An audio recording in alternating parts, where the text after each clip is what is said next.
Waaqeffannaa jechuun gammada waaqayyootiif jiraachisa jechuudha.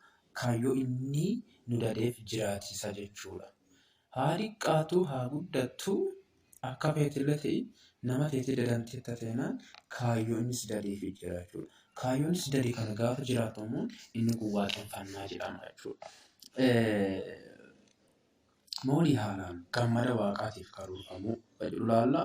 Waaqi si uumuu hin barbaachisu ture. Garuu inni gammada ifiitiif si uummate yookaan immoo si dadate jechuudha. Akka ati dadamtu kan inni filate akka ati gammada isaatiif jiraattu jechuudha. Kanaaf ati ka jiraattu bu'aa isaatiif, ati ka jiraattu gammada isaatiif, ati ka jiraattu ulfinna isaatiif, ati ka jiraattu kaayyoo isaatiif itti guutaa deemaa jechuudha. Jireenyi keenya guutumaan guutuutti ta'e nuti teenu kamiyyuu gammada isaatiif jechuudha.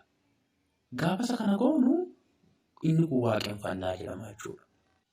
Malee ati kan uumamte bu'aa keetiif himuuti, ati kan uumamte gammada keetiif himuuti, ati kan uumamte ulfinna keetiif himuuti, ati kan uumamte kaayyoo keetiif himuuti, ati kan uumamte ulfinna isaatiif jechuudha. Maal jedhaa kitaaba ho'icha keessaa ergaa gara warra Efesoonii 1:5 waan jedhu Waaqayyo karaa Yesuus Kiristoos ilmaa isaa taanee akka guddifamnuuf akka fedha isaa isa gaariitti yaadannuuf qabeera. Ilmaan isaa taaneera. Kanaaf nuti ilmaan waaqaa ta'uun gammada waaqaa guddaa. Ilmaan waaqaa taanee akka nuti guddifamnuuf akka fedha isaa isa gaariitti yaadannuuf qabeera. Akka fedha isaa isa gaariitti nuuf qabeera jechuudha. Kanaaf waan mara caalaa gaafa nuti ilmaan waaqaa ta'enu waaqni gammadaa jechuudha. Ilmaan waaqaa kana ta'is immoo akkam dandeenya kan jedhu ilaallaa jechuudha. Akkuma kana waan hundumaa ulfina waaqaatiif hojjechuun akkam danda'amaa kan jedhu ilaallaa jechuudha.